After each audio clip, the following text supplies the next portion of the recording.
ماینکرافت اما بلاک ها ایتمای رندوم میدن و هدف اون دایمنده. خب آقا این چالش من خودم به شخص خوشم میاد. خب اول چوب بکنیم. به چوبا رو بده بیاد. وات این دیگه چه سمیه؟ این به چه درد من میخوره؟ آقا هدف چوب. آقا من چوب میخوام. هدف دایمنده بده. دور میده. بابا چوب بده. یه دایمن بده آقا دایمن. این که اصلا هیچی نداد.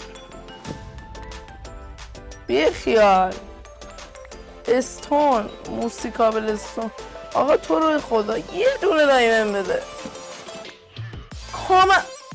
کامن بلاک داد. اما من با این چیکار کنم؟ آقا نه جدی یه دایمن بده. حتی خاک بکنی بهترین. گوشت نه من که دارم آیتم ها میگیرم. بهم گل داد. گلد اور.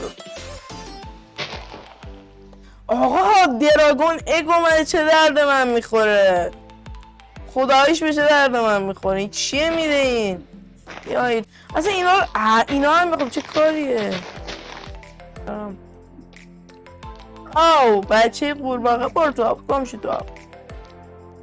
آقا ببین هر چیزی آشغالشو پیدا میکنه رو میده من.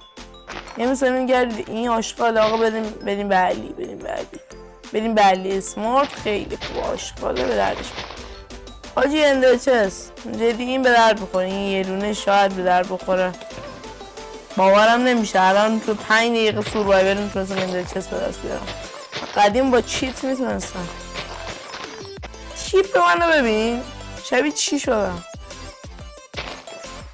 بابا بخیال بادی.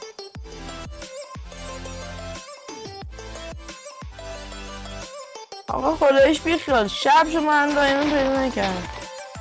آقا دایمن من بردم نه البته قول بده لایک میکنی. دایمن پیدا کردم. لایک کن سابم کن.